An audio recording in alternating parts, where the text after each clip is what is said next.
উত্তৰ কামৰূপৰ বাইহাটা চাৰিআলি আৰক্ষী থানাৰ অন্তৰ্গত হালধাৰ খাহানৰ পথৰ দাঁতিত বৃহৎ পৰিমাণৰ ৰঙা খয়াৰ গছৰ কুণ্ডা উদ্ধাৰ হয়। এতিয়ালৈকে এই ৰঙা খয়াৰৰ কুণ্ডাখিনি কাৰ জানিব পৰা হোৱা নাই। স্থানীয় সাংবাদিক উপস্থিত হোৱাৰ উমান পায়ে খয়াৰৰ কুণ্ডাখিনি পেলাই ট্ৰাক চালক আৰু কৰ্মচাৰী পলাই যায়।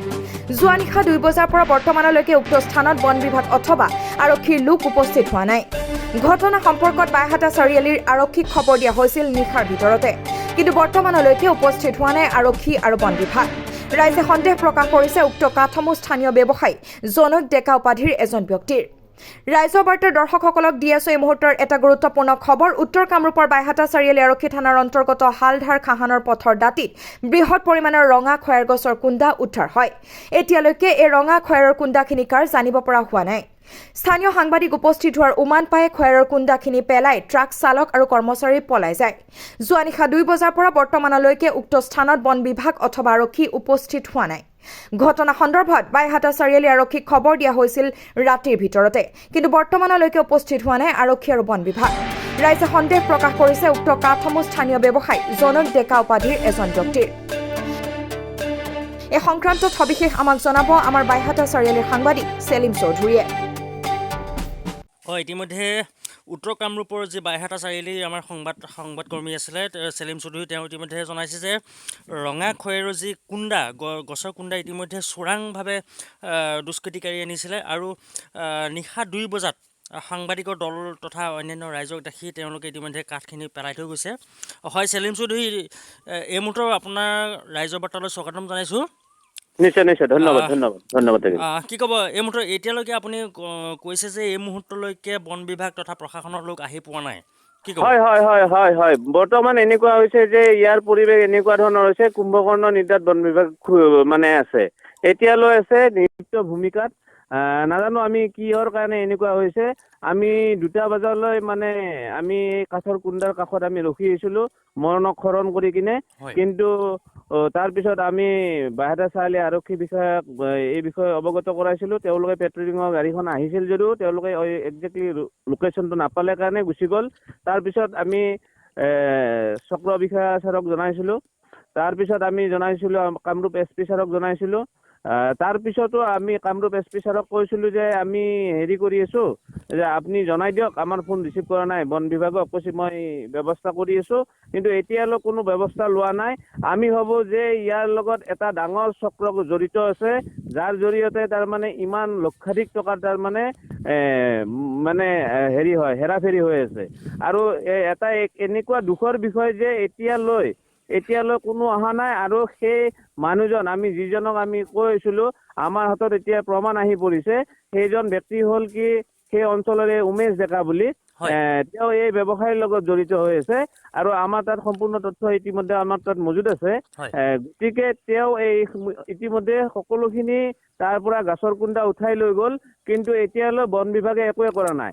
আমি ভাবো ইয়াত কিবা পইচাৰ কিবা খেলি মেলি চলি আছে নেকি, নে কি কৰি আছে? এনেকে অবৈধ গছবিলাক যে ধ্বংস কৰি আছে, এনেকুৱা যে গছবিলাক যে আহি আছে, ইয়াৰ কাৰণটো কি? মানে কি এইবিলাক কি মাহিলী কিবা পইচা দিয়ে নেকি? সেইকাৰণে মানে আজি বন বিভাগ ইমান নিৰ্লিপ্ত ভূমিকাত আছে নেকি? আৰু না আজি SP ছাৰক কোৱাৰ পিছতো SP ছাৰে ইয়াৰ ওপৰত কোনো ব্যৱস্থা গ্ৰহণ নকৰিলে।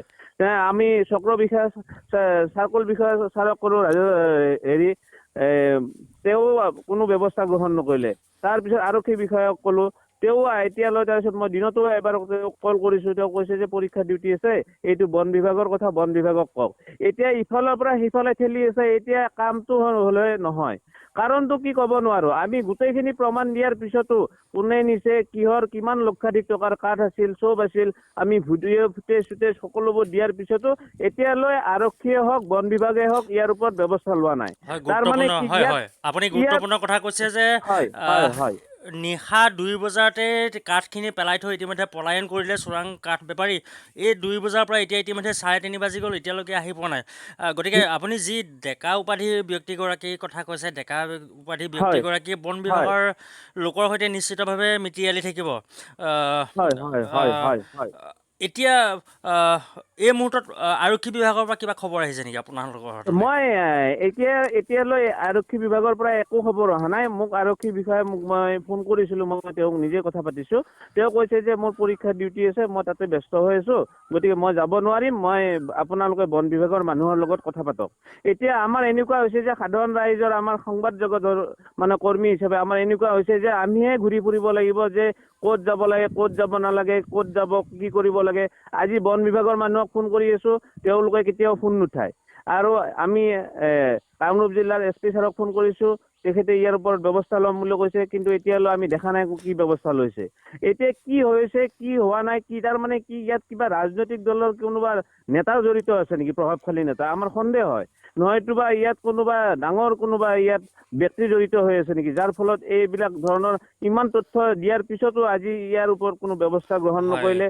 হয় আৰামত ৰাতিপুৱা এইবিলাক কাঠৰ কুণ্ডাবিলাক উঠাই লৈ গুচি গ'ল, হয় কিন্তু নিশ্চয় এতিয়ালৈ একো ব্যৱস্থা হয় গ্ৰহণ নিশ্চয় নকৰিলে। নিশ্চয় একদম লজ্জাজনক বিষয়, অসম চৰকাৰৰ কাৰণে এইটো একদম লজ্জাজনক বিষয় যে এনেকুৱা ধৰণৰ ঘটনা খুদ মানে মানে কি কয়, মানে হেৰিৰ উন্নয়নৰ ফুলজাৰি মাৰি থকা সদনত বিশেষকে ব্যক্তিগত হিচাপে কৈ থকা হয় মানে নিশ্চয় এয়া বন ধ্বংসৰ এটা ব্লুপ্ৰিণ্ট হয়, ৰচনা কৰিছে। ব্লুপ্ৰিণ্ট নিশ্চয় ক'ব লাগিব মানে এয়া হৈছে দিগন্ত আমাৰ কলিতাৰ সমষ্টি পৰে, সেইটো দিগন্ত কলিতাৰ সমষ্টি পৰে। দিগন্ত কলিতাই ইমান নিৰ্লিপ্ত ভূমিকাত কিয় আছে?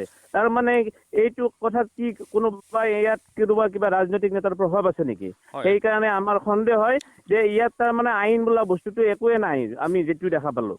হয় হয় এয়া হৈছে উত্তৰ কামৰূপ বন সংমণ্ডলৰ যি বাইহাটা চাৰিআলি আছে, বাইহাটা চাৰিআলি থানাৰ অন্তৰ্গত হালধাৰ খাহানাৰ পথত যি যোৱা নিশা ৰঙা খয়েৰী গছৰ কুণ্ডা উদ্ধাৰ হৈছিলে। আৰু এতিয়ালৈকে বৰ্তমান এই 3:30 বাজিলে, 3:30 বজালৈকে, বিয়লি 3:30 বজালৈকে, ৰাতি 2 বজাৰ পৰা তাত বন বিভাগৰ লোক কোনো উপস্থিত নোহোৱাটো এটা পৰিতাপৰ বিষয়। কাৰণ বিশেষকৈ ৰাজ্যৰ মহানগৰ সমীপতে গ্ৰাম্য যি উত্তৰ কামৰূপ আছে, সেই গ্ৰাম্য জিলাৰ সমীপতে এই কাঠৰ যি ৰমৰমীয়া ব্যৱসায় চলি আছে, তাক লৈ এতিয়াও যে বন বিভাগে চকু মুদাক বুলি ভাও ধৰিছে। গতিকে এই ক্ষেত্ৰত ক'ব লাগিব নিশ্চিতভাৱে ধন্যবাদ জনাইছোঁ। এয়া আছিলে আমাৰ চেলিম চৌধুৰী। পৰৱৰ্তী কি হয় আমাক ৰাইজৰ বাৰ্তাক জনাই থাকিব, ৰাইজৰ বাৰ্তাটো সকলোক জনাই থাকিব। ধন্যবাদ জনাইছোঁ। ধন্যবাদ। নিশ্চয় ধন্যবাদ।